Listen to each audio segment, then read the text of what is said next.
Hello ವೀಕ್ಷಕರೇ, ಈ ದಿನ ನಾನು ಕಡಲೆಬೇಳೆ ವಡೆನ ಮಾಡ್ತಾ ಇದ್ದೀನಿ.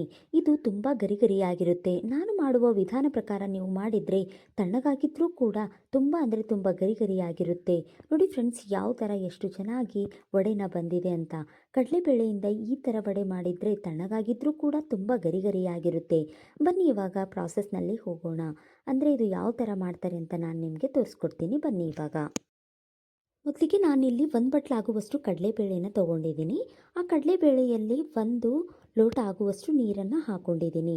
ಹಾಕ್ಕೊಂಡು ಈ ಥರ ಚೆನ್ನಾಗಿ ತೊಳ್ಕೊಳ್ಬೇಕು. ಏನಕ್ಕಂದರೆ ಇದರಲ್ಲಿ ಏನಾದರೂ ಧೂಳಿನಂಶ ಇದ್ದರೆ ಅದನ್ನು ಹೊರಟೋಗುತ್ತೆ. ಸೊ ಅದಕ್ಕೋಸ್ಕರ ನಾನು ಕಡಲೆಬೇಳೆನ 2 ಸಲ ನೀರು ಹಾಕಿ ತೊಳ್ಕೊಂಡಿದ್ದೀನಿ. ಇವಾಗ ಕಡಲೆಬೇಳೆ ತೊಳ್ಕೊಂಡಿದ್ದಾಯಿತು. ಇವಾಗ ಇದರಲ್ಲಿ ಕಡಲೆಬೇಳೆ ಮುಳುಗುವಷ್ಟು ನೀರನ್ನು ಹಾಕ್ಕೊಳ್ತಾ ಇದ್ದೀನಿ. ಹಾಕ್ಕೊಂಡು ಇದ್ರ ಮೇಲೆ ಮುಚ್ಚಳ ಮುಚ್ಚಿ 1 ಗಂಟೆ ಇಲ್ಲಾಂದರೆ 1.5 ಅವರ್ ಇದನ್ನು ನೆನೆಯಲಿಕ್ಕೆ ಬಿಡ್ತಾ ಇದ್ದೀನಿ. ಇವಾಗ ನಾನು ಲಿಡ್ಡನ್ನು ಓಪನ್ ಮಾಡ್ತಾ ಇದ್ದೀನಿ. ಇದು 1.5 ಗಂಟೆ ನೆಂದಿದ್ದಾಯಿತು. ಇವಾಗ ನೋಡಿ, ಬೆರಳಲ್ಲಿ ಕಟ್ ಮಾಡಿದರೆ ಈ ಥರ ತುಂಬ ಬೇಗ ಕಟ್ ಆಗಬಾರ್ದು, ಸ್ವಲ್ಪ ಲೇಟಾಗಿ ಕಟ್ ಆಗಬೇಕು. ಈ ಥರ ಮಾಡಿದರೆ ವಡೆ ತುಂಬ ಗರಿಗರಿಯಾಗಿ ಬರುತ್ತೆ. ಇವಾಗ ಒಂದು 10ರಿಂದ 12 ಮೆಣಸಿನಕಾಯನ್ನು ಹಾಕ್ಕೊಳ್ತಾ ಇದ್ದೀನಿ. ಹಾಗೆಯೇ ನಾನು 12 ಬೆಳ್ಳುಳ್ಳಿಯನ್ನು ಹಾಕ್ಕೊಳ್ತಾ ಇದ್ದೀನಿ. ಮತ್ತು ಒಂದು ಅರ್ಧ ಇಂಚ್ ಆಗುವಷ್ಟು ಶುಂಠಿನ ಹಾಕ್ಕೊಳ್ತಾ ಇದ್ದೀನಿ. ಮತ್ತು ಒಂದು 4 ಲವಂಗವನ್ನು ಹಾಕ್ಕೊಳ್ತಾ ಇದ್ದೀನಿ. ಹಾಗೆಯೇ ಒಂದು ಅರ್ಧ ಸ್ಪೂನ್ ಆಗುವಷ್ಟು ಚಕ್ಕೆನ ಹಾಕ್ಕೊಳ್ತಾ ಇದ್ದೀನಿ. ನೋಡಿ, ಈ ಥರ ಚಿಕ್ಕದಾಗಿ ಕಟ್ ಮಾಡಿ ಹಾಕ್ಕೊಳ್ತಾ ಇದ್ದೀನಿ. ಇವಾಗ ಲಿಡ್ಡನ್ನು ಕ್ಲೋಸ್ ಮಾಡಿಬಿಟ್ಟು ಇದನ್ನು ನಾನು ಮಿಕ್ಸಿ ಮಾಡ್ಕೊಳ್ತಾ ಇದ್ದೀನಿ. ನೋಡಿ, ಇವಾಗ ನಾನು ಮಿಕ್ಸಿ ಮಾಡಿದ್ದಾಯಿತು. ಈ ಮಸಾಲಾನ ಈ ಥರ ತರಿಯಾಗಿ ರುಬ್ಕೊಳ್ಬೇಕು. ಇವಾಗ ಇದರಲ್ಲಿ ನೆನೆಸಿಟ್ಟಿರೋ ಕಡಲೆಬೇಳೆನ ಹಾಕ್ಕೊಳ್ಬೇಕು. ಒಟ್ಟಿಗೆ ನಾವು ಕಡಲೆಬೇಳೆನ ಹಾಕ್ಕೊಳ್ಬಾರ್ದು. ಒಟ್ಟಿಗೆ ಹಾಕ್ಕೊಂಡಿದ್ರೆ ಕೆಳಗಡೆ ಸಾಫ್ಟ್ ಆಗುತ್ತೆ, ಹಾಗೆಯೇ ಮೇಲ್ಗಡೆ ಕಡಲೆಬೇಳೆ ಹಾಗೆ ಉಳಿಯುತ್ತೆ. ಸೊ ಅದಕ್ಕೋಸ್ಕರ ಸ್ವಲ್ಪ ಸ್ವಲ್ಪ ಕಡಲೆಬೇಳೆನ ಹಾಕ್ಕೊಂಡು ನಾವು ಮಿಕ್ಸಿ ಮಾಡ್ಕೊಳ್ಬೇಕು. ನೋಡಿ ಯಾವ ಥರ ಮಿಕ್ಸಿ ಆಗಿದೆ ಅಂತ. ಈ ಥರ ಮಿಕ್ಸಿ ಮಾಡ್ಕೊಂಡಿದ್ರೆ ವಡೆನ ತುಂಬ ಗರಿಗರಿಯಾಗಿ ಬರುತ್ತೆ. ನೋಡಿ, ಇದೇ ಕನ್ಸಿಸ್ಟೆನ್ಸಿನಲ್ಲಿ ಇರಬೇಕು. ಇವಾಗ ರುಬ್ಬಿರೋ ಈ ಕಡಲೆಬೇಳೆನ ನಾನು ಒಂದು ಬೌಲ್ಗೆ ಟ್ರಾನ್ಸ್ಫರ್ ಮಾಡ್ಕೊಳ್ತಾ ಇದ್ದೀನಿ.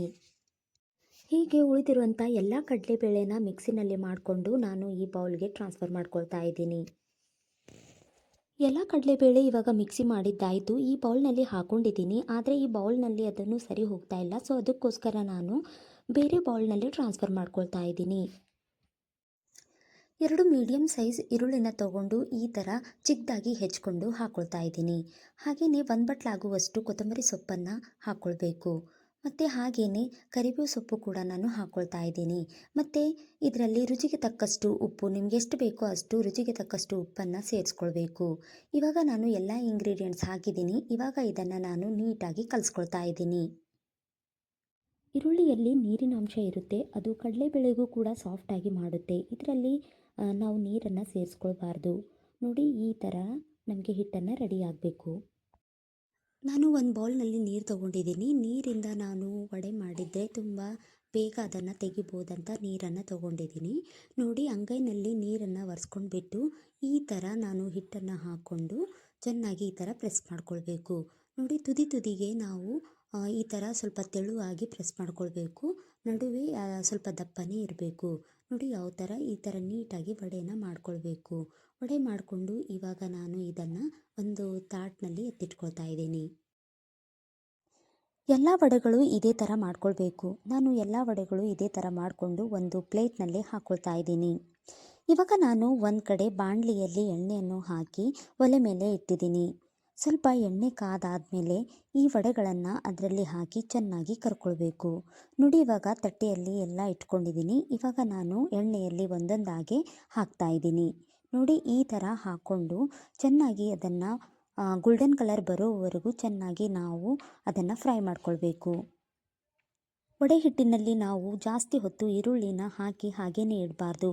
ಹಾಗೆ ಇಟ್ಟರೆ ಅದು ಗರಿಗರಿಯಾಗಿ ಬರೋದಿಲ್ಲ. ನಾವು ಈರುಳ್ಳಿ ಹಾಕಿದಾದಮೇಲೆ ಬೇಗನೆ ಈ ಥರ ವಡೆ ಮಾಡಿಕೊಂಡು ನಾವು ಕರ್ಕೊಳ್ಬೇಕು. ಅಂದರೆ ಅದು ತಣ್ಣಗಾಗಿದ ಮೇಲೂ ಕೂಡ ಗರಿಗರಿಯಾಗಿ ಬರುತ್ತೆ.